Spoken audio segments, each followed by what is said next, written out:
কর্কশিটের বক্সের মধ্যে একটি ইনকিউবেটর তৈরি করেছি। এই ইনকিউবেটরে সার্কিট হিসেবে ব্যবহার করা হয়েছে এসটিসি 3028 মডেলের সার্কিটটি।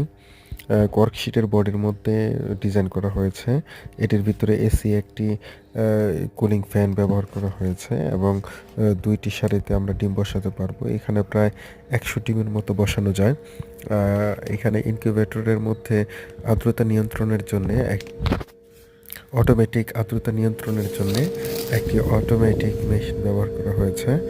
এখানে প্রায় ১০০'র মতো ডিম বসানো যায়। একবার ডিম বসিয়েছি। এখানে প্রায় ৮০% উপরে আমি হ্যাচিং রেট পেয়েছি। কর্কশিটের বডি হওয়াতে তাপ দ্রুত নিয়ন্ত্রণ করা যায় এবং আর্দ্রতাও সঠিকভাবে নিয়ন্ত্রণ করা যায়।